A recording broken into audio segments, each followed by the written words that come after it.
Bonjour, voici le troisième exercice difficile sur la matière à l'échelle microscopique. Je te rappelle que le but de cette chaîne est de faire des exercices pour bien maîtriser ton cours. Alors avant de commencer, tu peux mettre en pause la vidéo si tu veux d'abord faire l'exercice tout seul, puis voir la correction, ou alors suivre directement la correction que nous allons commencer maintenant. La membrane Gore-Tex est un tissu imperméable et résistant. C'est une couche fine qui contient des milliards de trous microscopiques d'un diamètre d'environ 0,2 micromètres appelés des pores. Chaque pore est 20 000 fois plus petit qu'une goutte d'eau et 700 fois plus grand qu'une molécule d'eau. Question numéro 1. Pourquoi la pluie ne peut-elle pas traverser la membrane? Donc, dans la pluie, il y a des gouttes d'eau. On nous dit que ici, chaque pore est 20 000 fois plus petit qu'une goutte d'eau. Donc, si chaque pore est 20 000 fois plus petit qu'une goutte d'eau ne peut pas passer. Donc, on va écrire ça.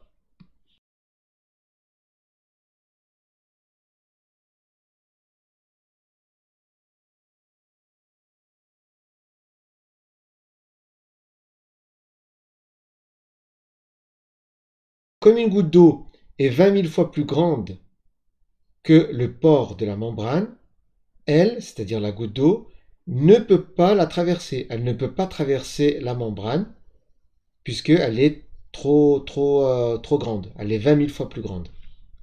Pour la question numéro 2, pourquoi la vapeur d'eau due à la transpiration peut-elle traverser la membrane? Pour la question 2, on nous dit donc chaque pore est 700 fois plus grand qu'une molécule d'eau. Dans la vapeur d'eau, il y a des molécules d'eau qui sont en agitation permanente. Et donc, quand on transpire, on évacue de la vapeur d'eau. Cette vapeur d'eau, c'est des molécules d'eau. Ces molécules d'eau s'agitent de partout, elles sont espacées, comme on l'a vu. Et comme les particules d'eau sont 700 fois plus petites que le pore, alors elles peuvent passer. Donc c'est ce qu'on va écrire.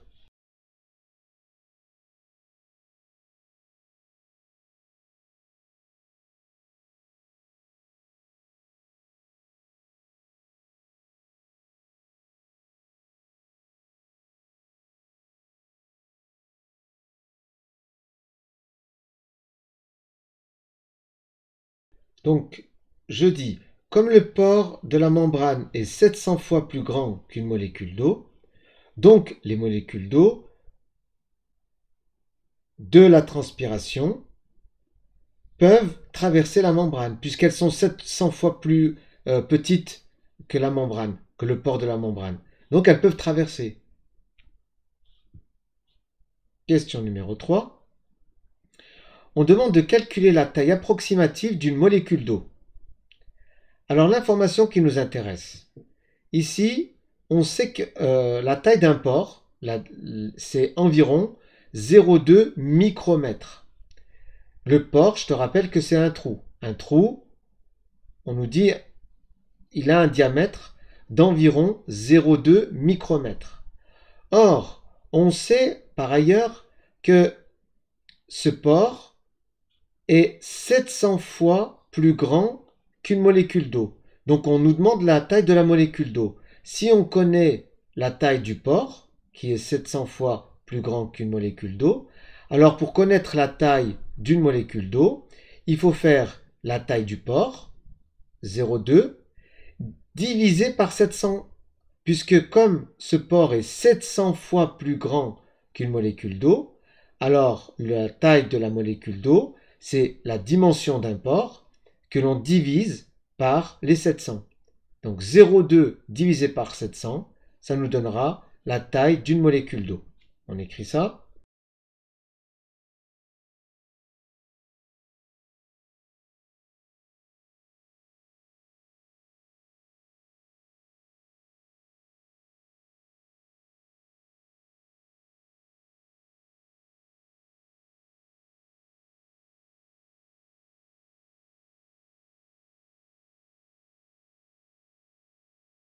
Donc, je disais, comme le pore est 700 fois plus grand qu'une molécule d'eau, alors cette molécule d'eau, cette dernière, est 700 fois plus petite que le pore. Donc, si elle est 700 fois plus petite, ça veut dire que je prends la taille du pore, que je divise par 700, puisqu'elle est 700 fois plus petite. Donc ça me donne 0,0003, et l'unité ici du 0,2, on avait vu tout à l'heure 0,2 micromètres. Donc ici, on a une taille en micromètres. 0,2 micromètres divisé par 700, ça fait 0,0003 micromètres. Donc la taille d'une molécule d'eau est de 0,0003 micromètres. Question numéro 4. Pourquoi peut-on dire que ce tissu est imperméable et résistant? Alors, il est imperméable car il ne laisse pas passer les gouttes d'eau, comme on l'a vu ici. Il est imperméable, donc les gouttes d'eau qui tombent sur la membrane Gore-Tex, eh ben, elles ne passent pas.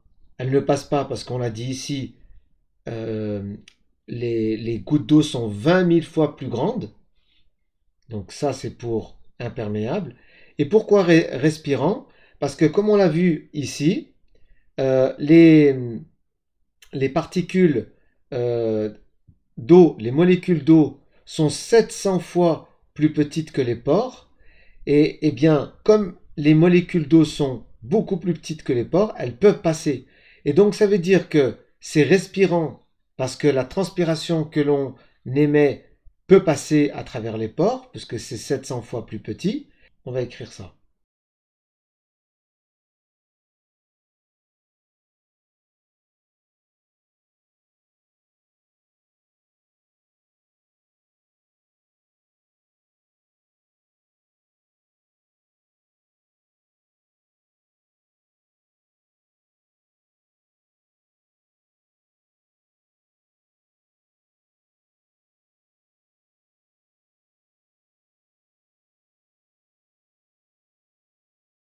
Ainsi, cette membrane est imperméable car les gouttes d'eau ne la traversent pas quand elles tombent dessus.